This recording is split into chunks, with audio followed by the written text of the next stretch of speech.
Herkese merhaba. Örgü Hobi Dünyası YouTube kanalıma tekrardan hoş geldiniz. Bugs Bunny tarif videomun ikinci bölümünü çekiyorum şu an. Birinci bölümünde kafayı, bu yüzünü, gözlerini yapmıştık. Şimdi ağzını, şu yüz şekillendirme işleme kısmını yapacağız. Sonra kulaklarını yapacağız. Zaman kalırsa ayaklarından başlayacağız örmeye. Şimdi öncelikle şu ağzının siyah olan kısmını örelim. Örgüye geçmeden önce iplerim hepsi Alize'nin ipleri arkadaşlar. Birinci videomun başında da söylemiştim ama tekrar edeyim. İstediğiniz marka ip kullanabilirsiniz bu arada. Renkler tuttuktan sonra markasının bir önemi yok. Kadife iple de yapabilirsiniz.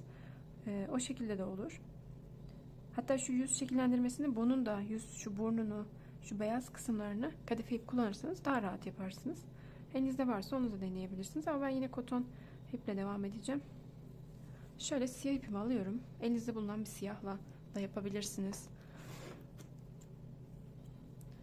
Başlayalım şimdi.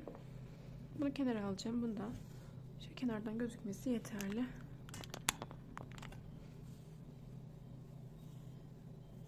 Siyah ipimi aldım. Zincir çekeceğim arkadaşlar. Şöyle ipim tığım 2,5 milim. Genelde tığımı değiştirmiyorum. Hep aynı tığla örüyorum ama elim alıştıktan sonra başka tığ elime rahat gelmiyor.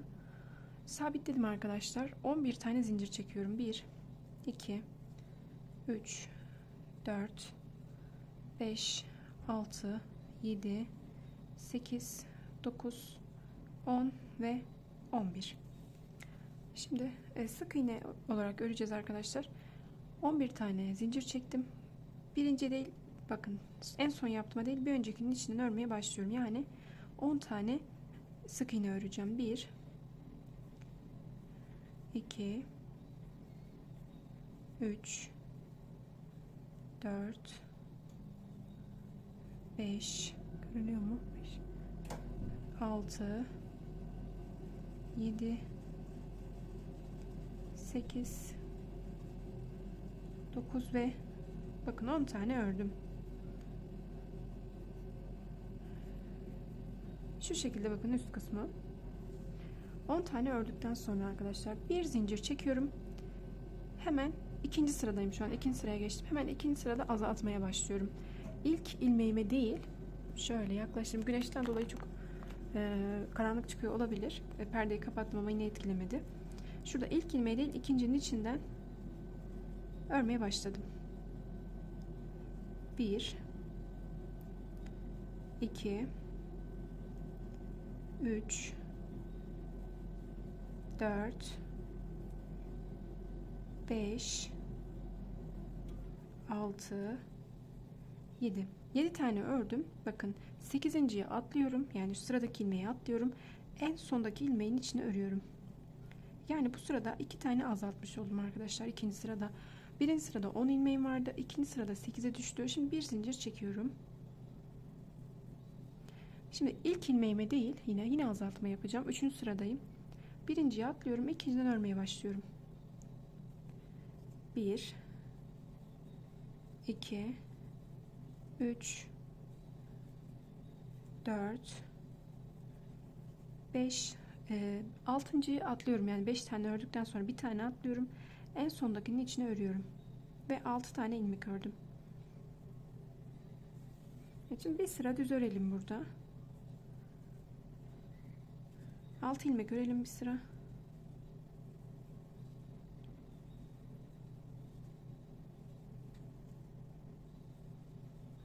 Ördüm. Bir zincir çekiyorum. Yine azaltma yapacağız. Elyafların arasına koymuştum. Hep elyaf olmuş. Şimdi bu sırada bir sıra düz ördüm 6 ilmeğimi. Birinciye atlıyorum yeni sıramda. Kaçıncı sıradayım bilmiyorum. 1, 2, 3, 4, 5. sırada olmam lazım. Onu ben eklerim videoya. Şimdi ilkini atlıyorum. İkincinin içinden örmeye başlıyorum. 1, 2, 3 tane ördükten sonra dördüncü yani sıradaki ilmeğimi atlıyorum. En sondakini örüyorum. Ve 4 tane ilmek örmüş oldum. Bir zincir çektim. Yine ilk ilmeğimi atlıyorum. İkincinin içinden örüyorum. 1, ikinciye atlıyorum ve sonuncuya örüyorum.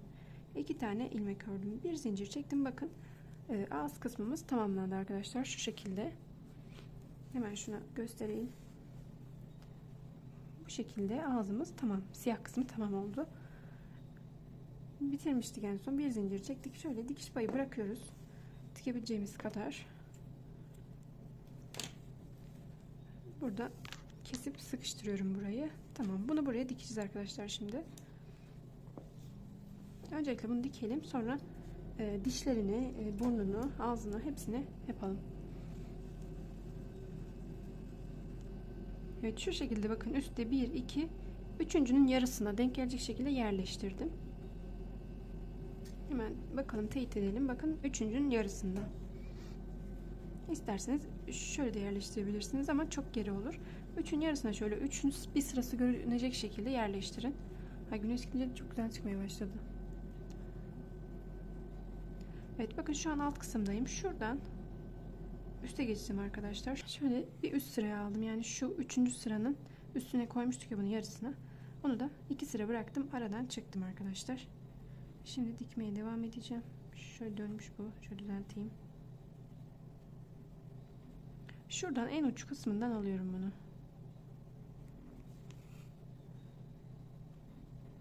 Şöyle bu sıranın üstüne dikerek gidiyorum üst kısmını.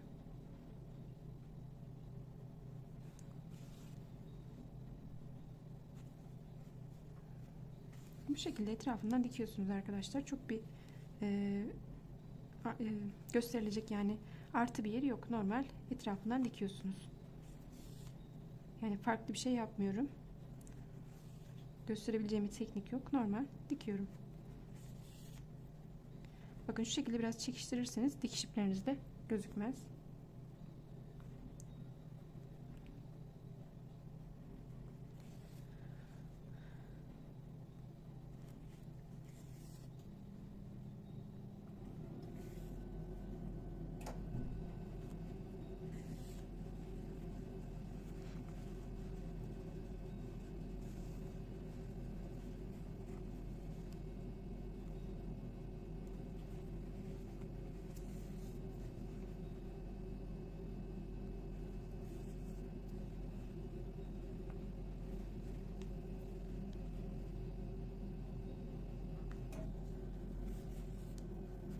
Şöyle uç kısmını da alıyorum yine.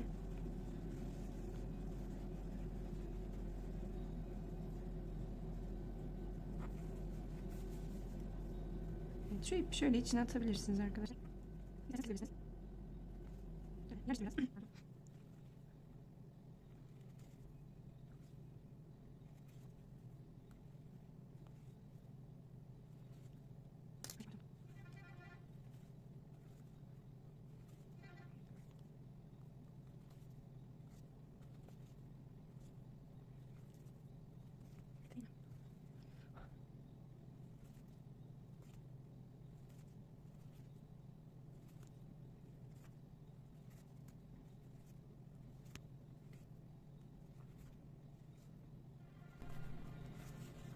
Evet, tamamladım arkadaşlar. İpimi koparmıyorum çünkü diş taktığım zaman dişin arasına bir ip yapacağız. Siyah ip. Yani ayrı ayrı örmüyoruz. Bunu bütün öreceğiz. Beyaz kısmını. Arasından siyah geçeceğiz. 2-3 sıra. Bu burada kalıyor zaten. Sıkıca diktiğiniz zaman açılmaz. En son bunu da yapıp düğümleriz. Bu kenarda dursun bu. Şimdi pembe ipimizi takalım arkadaşlar. Ben şöyle bir pembe kullanıyorum. Bunun renk kodu yok arkadaşlar. Açık pembe olarak almıştım.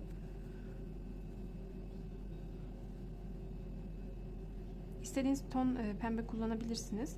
Yani çok da koyu olmasın. Siyah da kullanabilirsiniz. Size kalmış. Ben şöyle 2 kat yapıyorum ipi. Biraz uzun yaptım şöyle.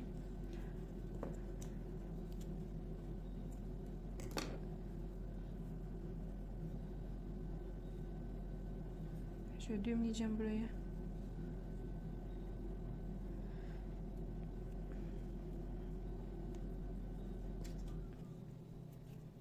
Şöyle biraz uzun taktım arkadaşlar.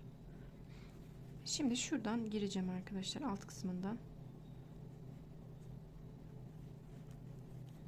Şuradan gözün bakın hemen yanındaki ilmeğin içinden çıktım. Görünüyor mu?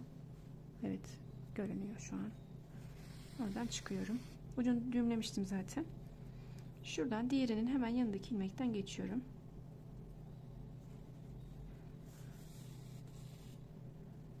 Başladım şöyle yapmaya. Bir iki defa yapacağım bunu. Sonra önce yanlarını yapacağız.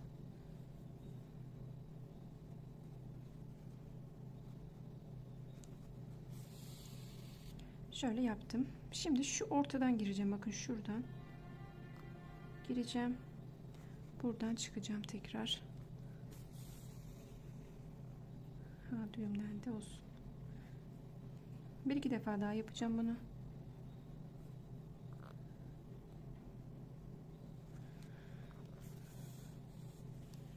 Şöyle düzeltin, hani yamuk yumuk durmasın.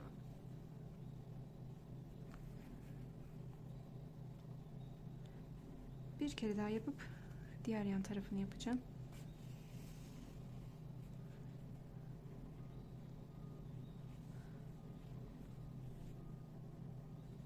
Evet, tamam. Şimdi üstten şöyle gidiyorum şu tarafa. Buradan giriyorum. Bakın şimdi.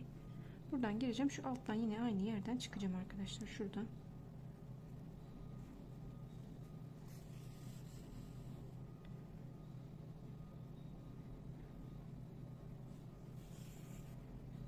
Şimdi bu yan kısmını yapacağız, bu tarafını.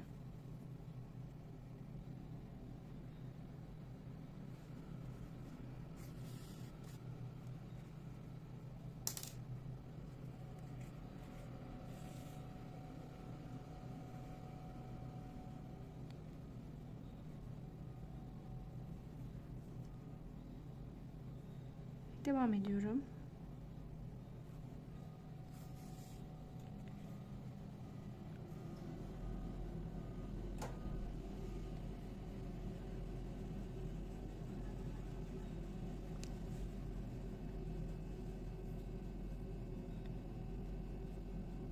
Şimdi üste geçeceğim. Böyle bu şekilde düzenleye düzenleye şu orta kapanana kadar yapıyorsunuz arkadaşlar bunu. Benimki sanki kapanmak üzere. Şu yana bir daha yapacağım. Çok alçak kaldı.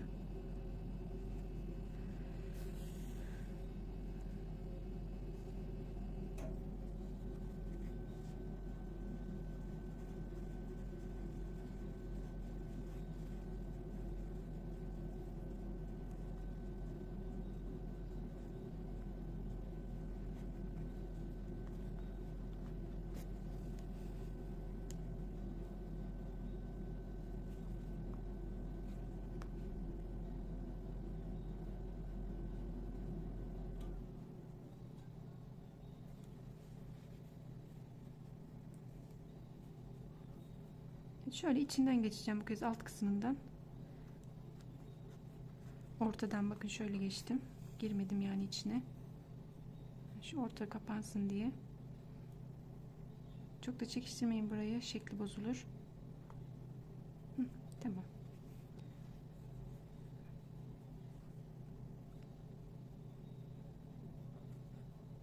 Şöyle buradan gireceğim. Şu alttan çıkacağım yine. Ve bitirdim.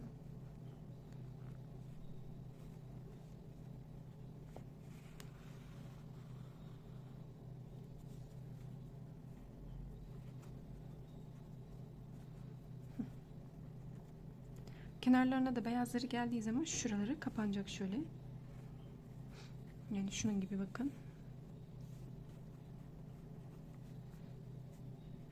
Bu ikisini burada düğümleyeceğim ve koparacağım arkadaşlar.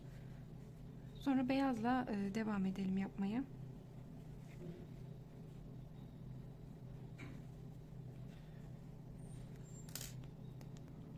Evet arkadaşlar, önce şu iki dişi yapalım.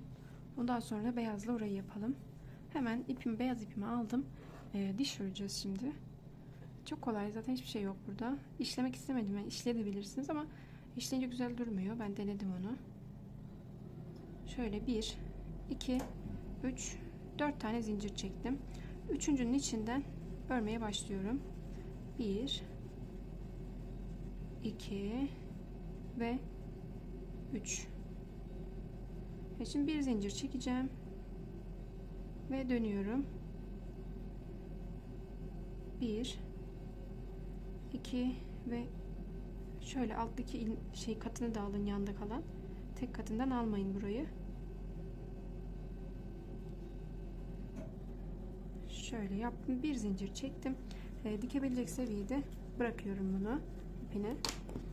Bu kadar burası.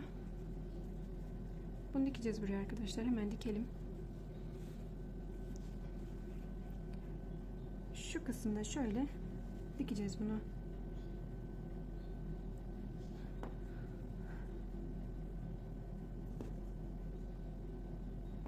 Evet, iğnemi takıyorum hemen.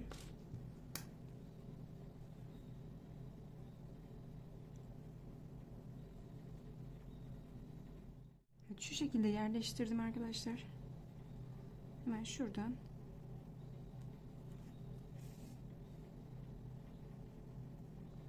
şöyle dikiyorum buraya ya.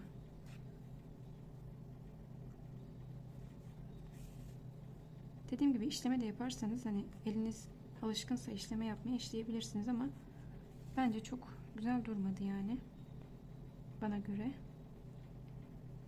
O yüzden ben bu şekilde denedim. Bana göre daha güzel durdu bu. Ama tabii siz bilirsiniz. Şöyle alta geçiyorum arkadaşlar, direkt yanları dikmeden. Hatta bir tane dikeyim. Kendi ortasından, yan tarafın ortasından bir tane dikelim.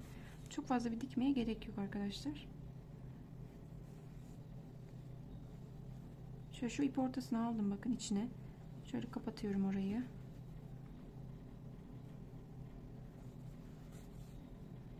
Geldim şu kısımdan, köşesinden aldım. Kare ya da dikdörtgen şekilde dikmeye çalışın. Bakayım şimdi hangi şekil çıkacak ortaya, bilemedim onu.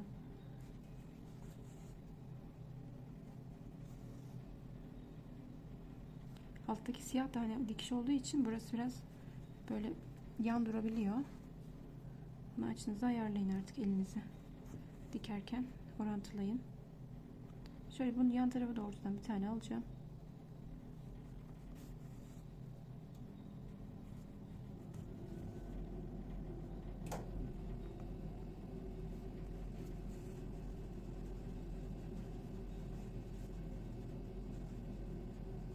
Şöyle şu alta götürüp oraya düğümleyeceğim bunu. Şuraya geldim, bakın. Şöyle diktim şu an. Bunu buraya bakın şu şekilde geçtim. İçinden geçirip düğümledim arkadaşlar. Bunu şöyle içine itekleyelim. İsterseniz kesebilirsiniz. İçine de kalabilir. Şimdi siyah ipimizi takalım. Siyahı da yapıp burayı koparalım artık. Sadece beyazla kırmızı kısmı kalsın. Yüz şekillendirme de bayağı zaman alıyor arkadaşlar. Ayrı bir video olarak çekmek istedim. Diğeri zaten 40 dakikayı geçmişti. Şu tam ortadan çıkıyorum, bakın. Şöyle çıktım ortadan. Şöyle indirdim bunu. Şu alttan tekrar yukarı aynı yere çıkıyorum. Ay. Şunu düzeltin şöyle elinizle, yani iğnenizle.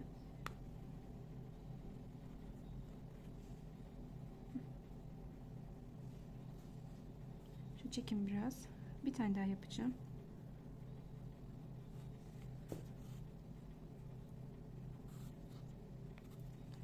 Tamam, oldu.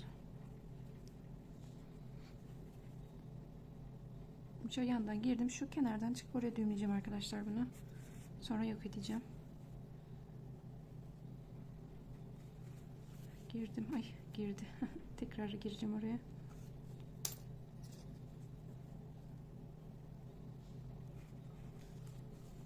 Şöyle girdim. Düğümümü yaptım. Bir tane daha yapacağım. Ve buradan giriyorum, alttan çıkacağım arkadaşlar.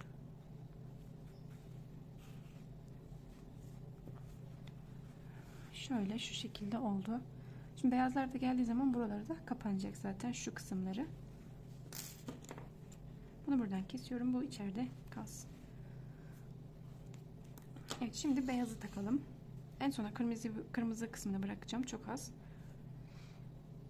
Nerede kız o beyaz? Burada. Beyazı da yine 2 kat takacağım. Ben isterseniz tek kat da yapabilirsiniz. Daha az uğraştırıyor 2 kat yapınca. Tek kat yapınca 2 katı burada dikiş yapmanız gerekiyor. Şöyle yine uzun bir ip taktım. Biraz kısaltacağım, dolaşıyor sonra.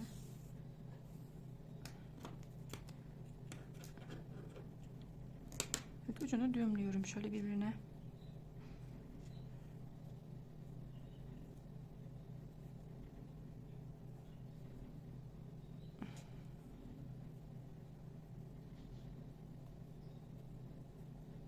Birçok düğüm atın. Tamam. Bu yeter. Bunda geçmez artık. Şimdi alttan gidiyorum yine. Şu burnun yanından ve bir yanından, 2 yerden dikeceğiz bunu. Hatta bir yanından başlayalım dikmeye. Evet, oradan girdim şimdi arkadaşlar. Şöyle şuradan başlıyorum.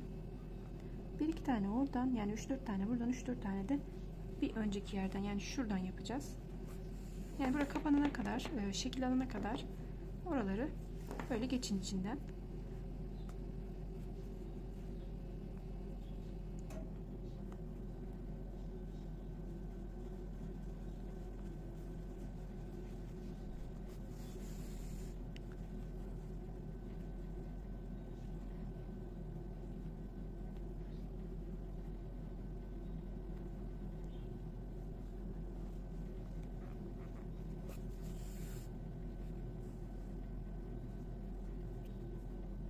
Bakın yavaş yavaş ortaya çıkmaya başladı.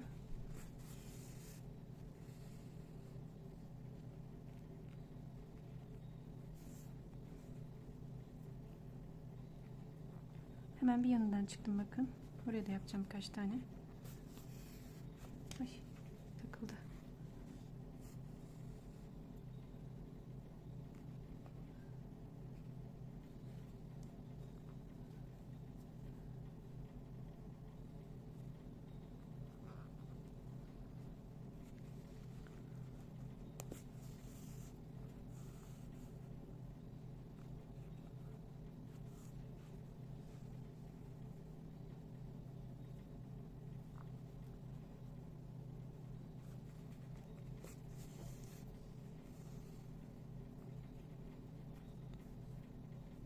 Şimdi şuradan giriyorum ve diğer tarafa geçeceğim şimdi. Diğer tarafı da yapalım.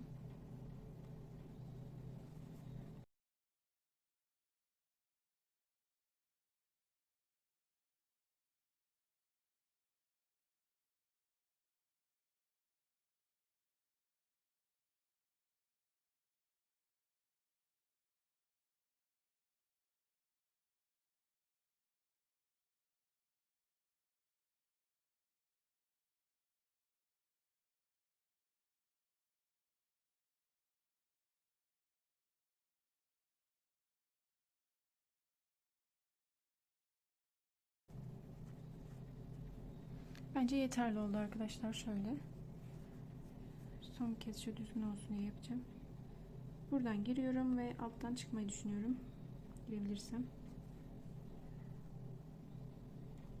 Burada siyah dikiş yeri olduğu için, ip olduğu için biraz zor giriliyor.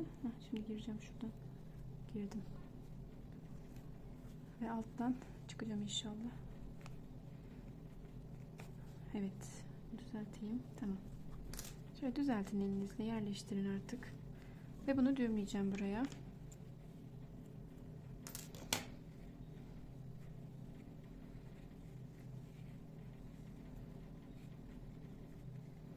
Kırmızı ipimizi takalım. Dilini de yapalım. Evet, şöyle 2 kat taktım kırmızıyı. Düğümlüyorum ucunu.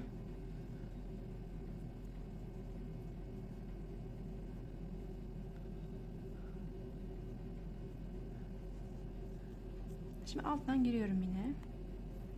Şu alt dişlerin altına geldim. Şuradan çıktım bakın. Diğer taraftan şöyle giriyorum. Yine aynı yerden şöyle üstten çıktım. Bu bir.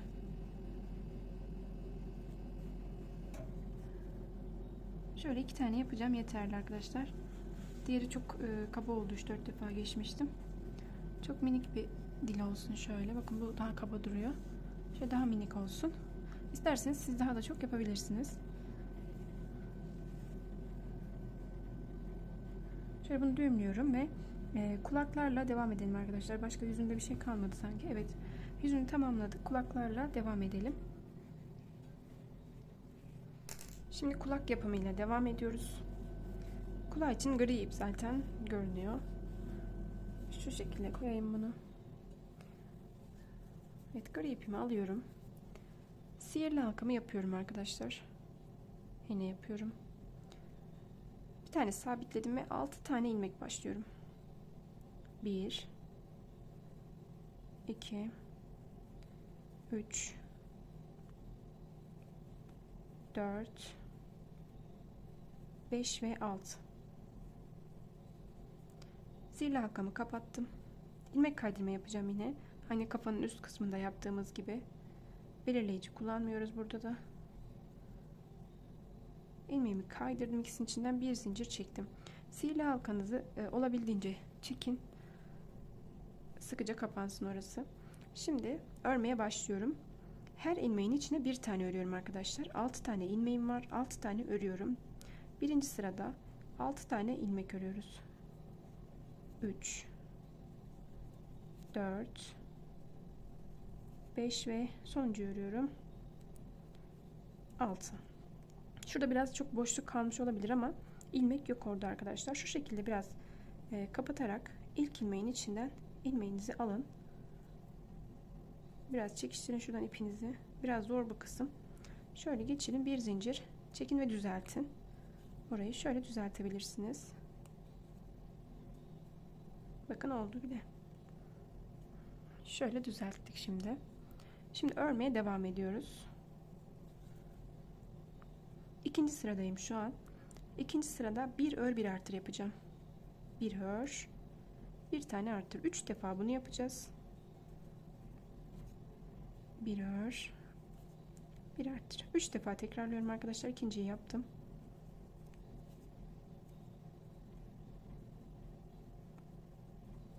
Şimdi sonuncudayım. Bir ör. Son artırmamı yapıyorum. Ve yine ilk baştaki ilmeğimin içine ilmek kaydırmamı yapıyorum. Şu an 9 tane ilmeğe ulaştım. Bir sıra düz örüyoruz. İkinci sıradayım. Pardon, üçüncü sıradayım. Üçüncü sırada 1 2 3. sıradayım. Evet, bir sıra 9 ilmeğimizi örüyoruz. 1 2 3 4 5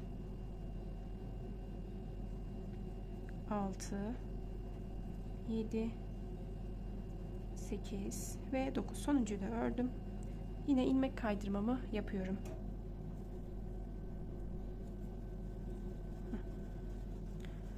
Biraz açayım. Şimdi 4. sıradayım. 4. sırada 2 ör bir artır yapıyoruz. 1 2 ördüm. Bir tane arttırıyorum. 3 defa yapıyoruz arkadaşlar. Birinciyi yaptım. İkinciyi yapıyorum. İkinciyi de yaptım şimdi. Ve son artırmamızı yapıyoruz. 1 2 1 2 ve sonuncu. İlmek kaydırmamı yaptım. 4. sırada tamamladım. Şimdi 5. sıradayım. 5 ve 6. sırayı 12 ilmek olacak şekilde örüyoruz. 12 tane ilmeğimiz var. Şu an 2 sıra boyunca örüyoruz. Bakalım 1 2 3 4 5 ve 6. sırayı 12 ilmek örelim. Oradan devam edelim. 5 ve 6. sırayı 12 ilmek ördüm. Şimdi 7. sıradayım arkadaşlar. 7. sırada 3 ör bir artır yapıyoruz. 1 2 3 ördüm, bir tane arttırıyorum. 3 defa tekrarlıyoruz bunu. 1 2 3 ördüm, bir tane arttırıyorum. Sonuncuyu yapıyorum. 1 2 3 tane ördüm ve bir tane arttırıyorum. 7. sırayı da bu şekilde tamamladım. Şimdi 8. sıradayım. Şu an ilmek sayım 15'e çıktı arkadaşlar. 15 tane ilmeğim var. Bir sıra 15 ilmeğimi örüyorum. 8. sıradayım. 8. sırayı 15 ilmek örelim arkadaşlar. 9. sıradan devam edelim. Evet, 8. sırayı tamamladım. Ay, konuşamıyorum bugün. 9. sıradayım arkadaşlar. 9. sırada 4 ör 1 artır yapacağız. 1 2 3 4 ördüm. Bir tane arttırıyorum. 1 2 3 4 ördüm. Bir tane arttırıyorum.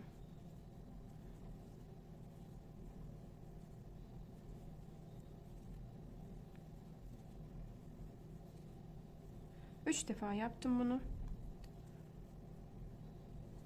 Şimdi 10. sıradayım arkadaşlar. 9'da tamamladım. 6 sıra boyunca 18 ilmeğimizi örüyoruz. Şunu söyleyeceğim. Ben bu uzunluğu isterseniz 6 değil de 10 da yapabilirsiniz. Kulak uzunluğunu daha uzun istiyorsanız şu an sadece düz öreceğiz arkadaşlar. Başka hiçbir şey kalmadı kulağın. Bir sonda birkaç azaltma var. Onlar da hiç önemli değil. Sayı aynı çünkü.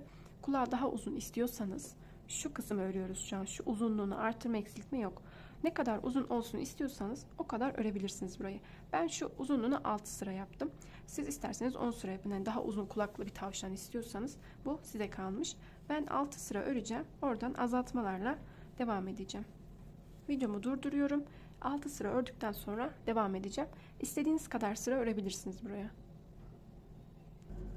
Evet, ben 6 sırayı tamamladım arkadaşlar. Arttırmam buradaydı. 2, 4, 6 tane ördüm. Şimdi kaçıncı sıraya geldim ya? 1, 2, 3, 4, 5, 6, 7, 8, 9, 10, 11, 12, 13, 14, 15. Yanlış mıyım? 1, 2, 3, 4, 5, 6, 7, 8, 9, 10, 11, 12, 13, 14, 15. Tam sıraları ben videoya ekleyeceğim arkadaşlar. Karışıklık olmasın. Şimdi bu sırada 4 ör biraz alt yapıyorum. 1 2 3 4 ördüm. Bir tane azaltıyorum. 3 defa tekrarlıyoruz bunu. 1 2 3 4 bir tane azaltıyorum. 1 2 3 4 ördüm. Bir tane azaltıyorum. İlmek kaydırmamı yaptım ve yeni sıradayım. Bir sıra boyunca 15 ilmeğe düştük şu an. 15 ilmek örüyoruz arkadaşlar. Bir sıra örelim. Oradan devam edelim.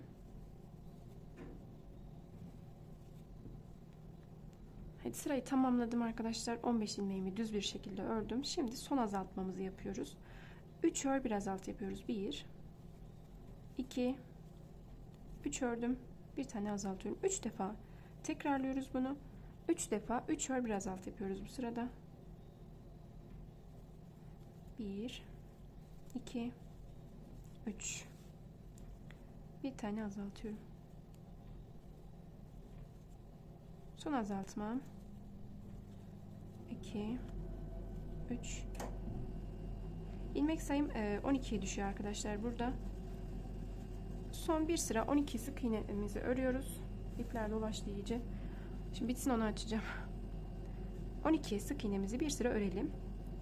2 3 4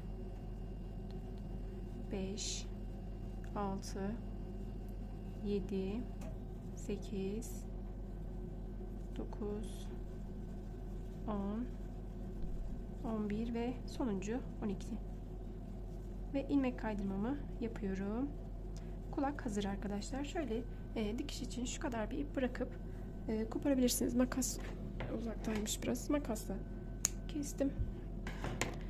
Zincirimi çekmiştim zaten. Bir zincir daha çekeyim ya da bir zincir yeterli. İlmek kaydırmanızı yapın, sıkıştırın ve tamam. Şöyle bakın, dikerken şeklini vereceğiz zaten. Şu şekilde kulağı netlememiş. Şu şekilde kulağımız hazır. Dikerken şuradan şekillendirmesini yapacağız. Bu şekilde dikeceğiz. Bundan 2 tane yapıyorsunuz. Şöyle. İstediğiniz uzunlukta yapabilirsiniz dediğim gibi. Zaten 2 sıra bir azaltma var. Onu yine aynı yaparsınız. ilmek sayısı değişmediği için uzunluğunu istediğiniz sayıda yapabilirsiniz. Evet, şöyle ben ikinciyi de ördüm hemen. Şimdi bunları dikelim. Şöyle bakın, yerleştireceğiz şimdi. Şu birleştirme noktamız var ya arkadaşlar, o şöyle yana gelecek. Bunu ayarlayın elinizle. O hep yanda olacak, o çizgi. İpimiz de yanda zaten. Şimdi iğnemi takıyorum.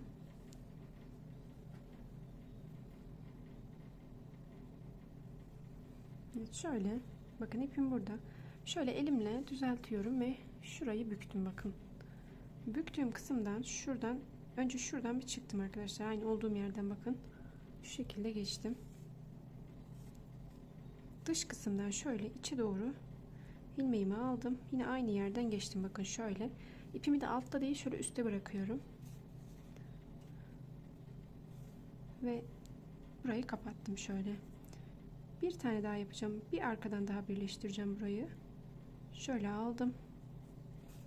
İpimi yine üstte alıyorum. İpim altta kalmıyor. Şöyle biraz sıkalım. Tamam, burası birleştirmemiz tamam. Şimdi şöyle bakalım, ortada sadece yuvarlak kalıyor. Şuraya şöyle görünüyor değil mi? Evet. Şu kısmı bakın, ortadaki yuvarlaktan bir aşağıya bunu dikeceğim şimdi.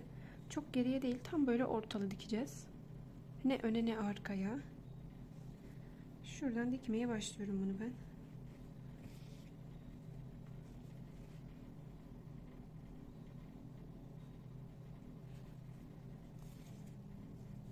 Şöyle yerleştirdim. Şimdi etrafından aynı diğer yerlere diktiğimiz gibi etrafından buraya dikiyoruz bunu. İçine elyaf falan koymuyoruz arkadaşlar. Şöyle birinci sıradan değil, bir ikinci sıradan dikiyorum kulağı ben. Siz isterseniz ilkten de dikebilirsiniz. Dediğim gibi isterseniz daha uzun da yapmış olabilirsiniz. Bilmiyorum, hani söyledim nerede örürsün, neresine örerseniz daha uzun olabileceğini. O size kalmış, tamamen sizin. Hani çok uzunsa eğer 3. sıradan da dikebilirsiniz. Yatmaması için, daha sabit olması için.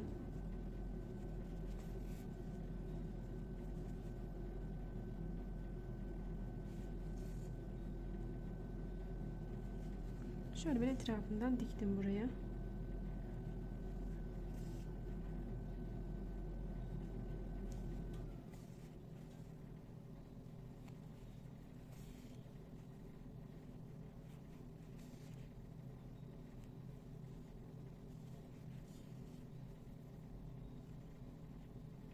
Şöyle bir tur daha dikeceğim ben bunu arkadaşlar, daha sık olması için.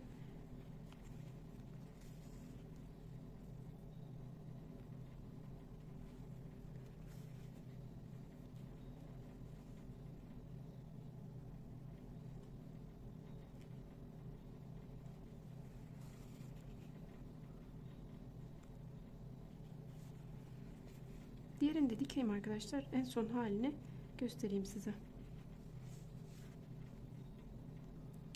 Evet, şöyle tamamladım. Kulakları diktim arkadaşlar. Bakın şöyle. Şuraları bir tık düzelteceğim arkadaşlar ben. Tığla düzeltirim oraları. Dilini isterseniz siz fazla yapabilirsiniz ama bence bu daha güzel oldu, bunun dili. Bunun dili çok büyük oldu. Şöyle video süreme bakacağım. Onu kontrol ettikten sonra eğer sürem hala varsa ayaklarından örmeye başlayacağım gövde kısmını. Evet arkadaşlar, süreye baktım. Videomun süresi dolmuş. Yani aslında dolmamış. Yani daha uzun çekebilirim ama yüklemekte sorun yaşıyorum. O yüzden 40 dakika en fazla çekebildiğim videolar süresi. Daha uzun çekince çok zor oluyor. O yüzden ikinci bölüm videom buraya kadar arkadaşlar. Kafayı tamamladık. Kulakları, yüz şekillendirmesini, her şeyi tamamladık. Şimdi geriye sadece şu düz örgü kısmı kaldı. Artık işleme kısmı bitti. Sadece şurada bir dikişimiz kaldı. Bir de kolları dikeceğiz. Bunun dışında başka işlemesi kalmadı bunun. Şöyle ayaklardan başlayacağız 3. bölümde. Gövdeyi de öreriz büyük ihtimalle. Eğer bitiremezsek 4. bölümde olur ama büyük ihtimalle biteceğini düşünüyorum 40 dakikada. Beni izlediğiniz için teşekkür ediyorum. Eğer videolarımı izliyorsanız beğeni yapmayı, yorum yapmayı unutmayın arkadaşlar. Bir de Hype puan diye bir şey gelmiş. Onu ilk defa gördüm. Onu da yaparsanız sevinirim. Bir de yorumlara istediğiniz başka karakter, kahraman varsa Onu da yazarsanız benim için daha yönlendirici olursunuz. Beni izlediğiniz için teşekkür ediyorum. Herkese iyi günler diliyorum.